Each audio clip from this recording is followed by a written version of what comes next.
this presentation, by Emilio Funes, Fatima Chavez, and Danielle Shibley, we will be talking about Belgium. Belgium is located in the northwestern region of Europe. It is one of the smallest, yet most dense of the European Union countries. Its flag is made up of 3 vertical stripes, with the colors black, yellow, and red going from left to right. Belgium has 3 national languages: French, Dutch, or Flemish in Belgium's case, and German. Belgium's capital is Brussels, and the population as of July 2020 was 11,720,716 people. Belgium has no official religion, but approximately 60% of Belgians are Roman Catholic. Its currency is the euro, and the GDP per capita from 2018 was about $46,695 US.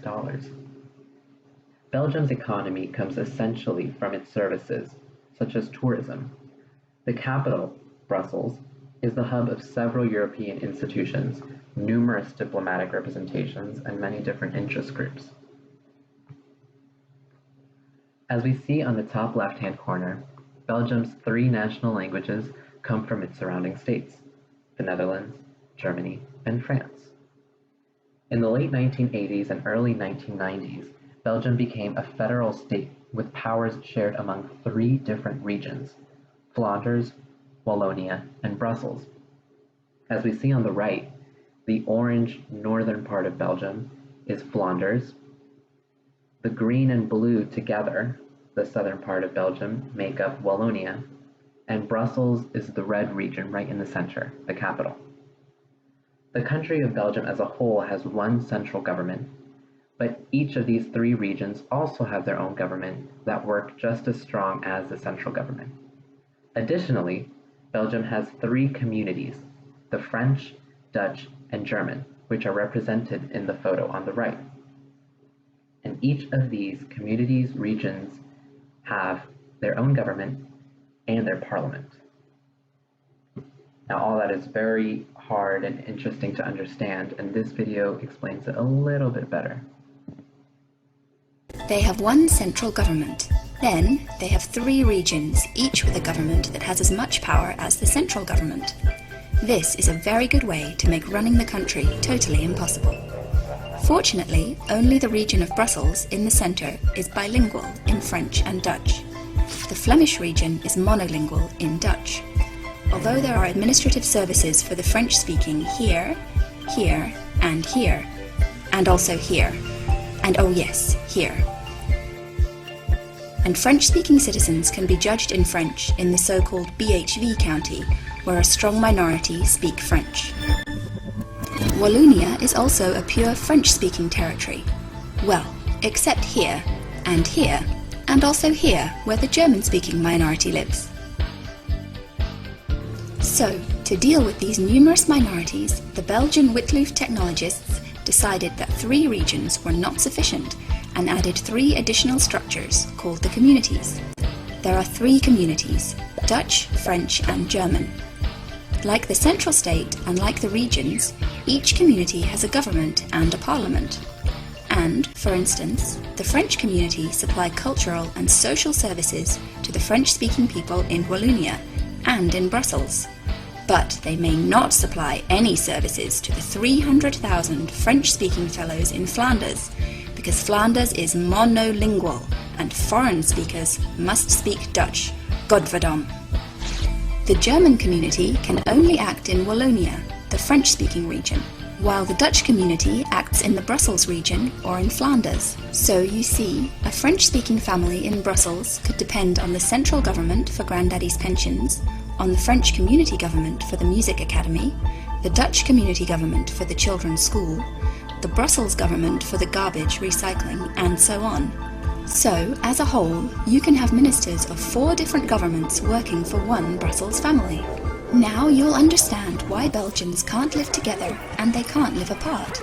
The Belgian people are definitely a marvel of Witloof technocracy, designed to make all simple things catastrophically complicated. And it works, which means that it doesn't work at all. Well, to be honest, one thing unites the different communities of this strange little naughty country. They all agree that their national dish is called French fries in English. French fries with mayonnaise. Frites met mayonnaise. Frites à la mayonnaise. Frites met mayonnaise. A couple of American impressions, coming from travelers and vlogs of Americans being in Belgium, are that Brussels can be compared to New York City, with its variety of languages and accents. Especially since Brussels and Belgium benefit from tourism, it's interesting to see the amount of cultural variety you would encounter in one region. The language difference of Dutch in the Netherlands versus Dutch or Flemish in Flanders was compared to English in the United Kingdom versus English here in the States, where essentially the language is the same, but accents and vocabulary usage are what are different.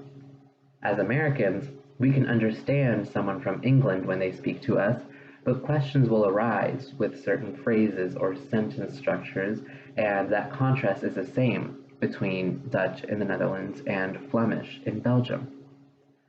Belgians also tend to use the formal you with everyone they encounter, as opposed to having an informal you that they use with close relatives or family members, and using the formal for strangers or elders. They use the formal you with just about everyone they meet. One last lasting impression from Americans is the similarity of French fries being served with everything. After all, their national dish is French fries with mayonnaise, and French fry stands are posted all throughout the state of Belgium, and Americans are very much fond of their French fries, saying they're so much better than the ones here, obviously, if it's going to be their national dish. The communication styles in Belgium are a bit similar to those of America. However, there are some noticeable differences between the Flemish-speaking Belgians and the French speakers that can impact how Belgians are perceived in American communities. Flemish-speaking Belgians can be quite direct and frank, while French speakers can be somewhat more indirect in their day-to-day conversations. Like Americans, the Flemish-speaking Belgians are much more direct people in their speech. They tend to avoid arrogance, but sometimes will interrupt during a conversation. This, however, can be perceived as rude in American culture, but the reason behind this stems from the idea that overlapping and interrupting means that they are very interested in the topic and want to express that they are highly involved in the conversation. Other similar communication styles involve the concept of small talk and breaking the ice.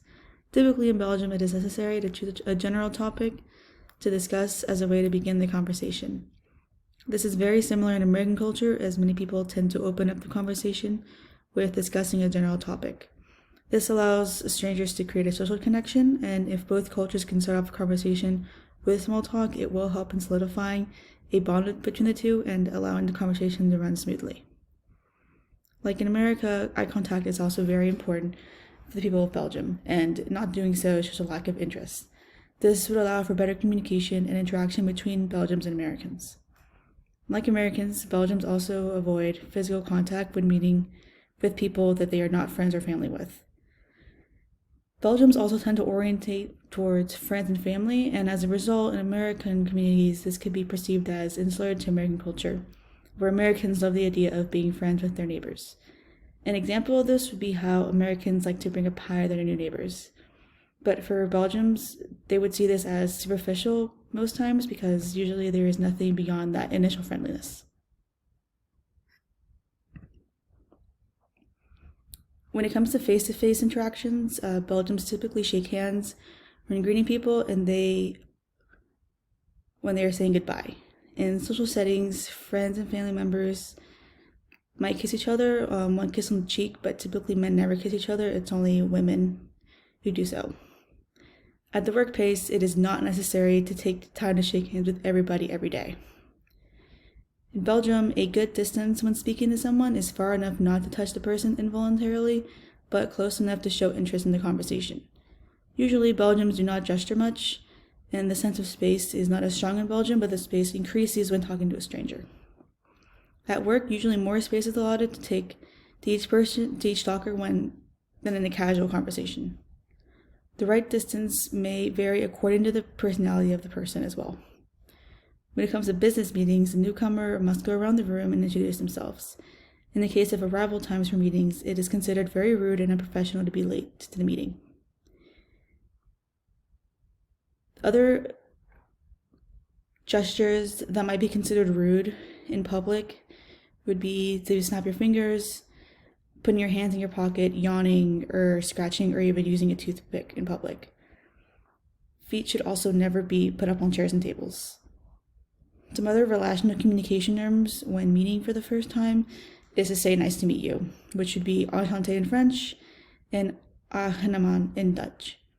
An effort to speak the language, either Dutch or French, is always also welcome.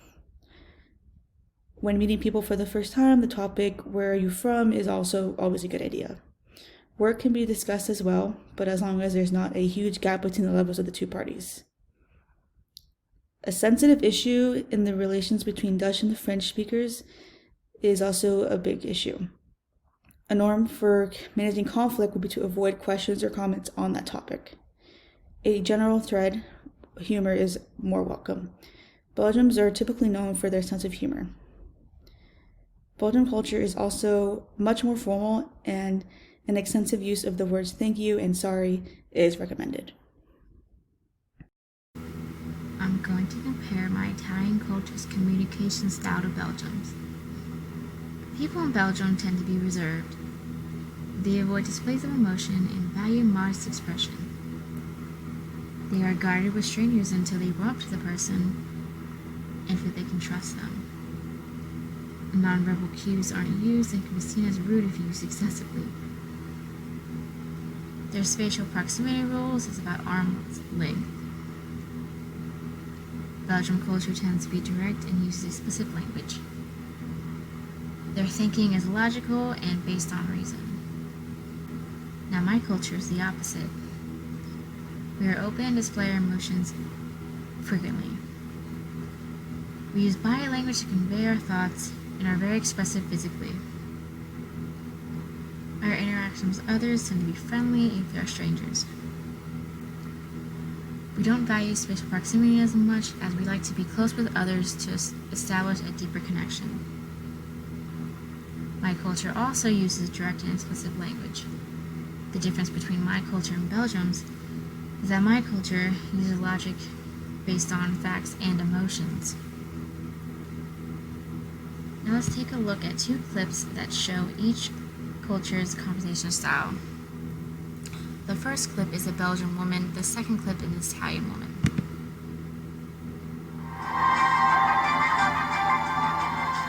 Expect an album from Blanche.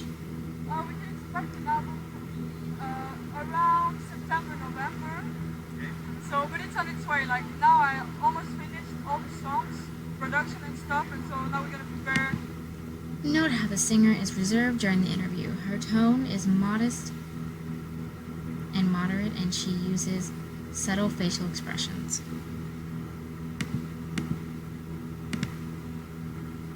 Ciao ragazzi, come state? Siete danza? C'è il fare. Non la matematica, non la matematica. Io devo dire che mi appassiono a tantissime cose in generale. Mi piace molto il cibo, la nutrizione. Molto. Mi piacciono le culture, parlare di culture in generale, Note how the Italian woman is expressive. Her tone is louder and her emotions are easily displayed on her face. She also uses arm gestures when verbalizing her thoughts. Now we'll be talking about the relationship structures. For Belgium, business organizational structure depends on the area. So in Flanders, companies use casual structure, meaning they value salaries that are high and good work ethic, but they don't care about job titles. In Flemish, they make co-decisions, meaning the subordinates and the managers make decisions together. In Wallonia, they use formal and hierarchical organizational structures, so subordinates must respect their managers and the managers make decisions for the company. Eye contact must be used, otherwise you'll be seen as rude. If there is a relationship with the client already, they might greet each other with a kiss on the cheek. If there are new clients, they will use handshakes. For personal relationships, men tend to greet women by letting them establish the initial greeting. So the woman extends her arm out first, and then the man meets it. Unless they're closer, which they'll do air kisses. Men always shake each other's hands. Conversation topics depend on whether people are close or not. If they're strangers, then they'll use basic topics, for instance, discussions on food. If they're closer, they'll divulge personal information. Subtle displays of affection are okay, while expressive negative emotions are frowned upon. So walking around, you might see people holding hands, but you won't see people engaged in public disputes. In Italy, the business structure is pyramidal hierarchy and formal. So again, the subordinates must respect the manager, and the manager makes the decision for the companies. Eye contact must be made or you'll be seen as weak. Handshakes are usually used for greetings. For personal relationships, people usually greet each other on the cheeks unless they're strangers. Conversation topics are always personal, whether they're strangers or not. So some of the questions might be, what are your hobbies? What's your family like? What's your schooling like? Public displays of affection and verbal disputes are normal. So walking around, you might see people holding hands, or you might see people engaging in public verbal disputes. I don't think I'll be well perceived in Belgium if I live there, as my communication style is derived from a culture that is very animated, it's very out there and expressive, and that can be seen as boastful in the Belgium culture. They might also take me as rude, as I use a lot of physical gestures and nonverbal cues.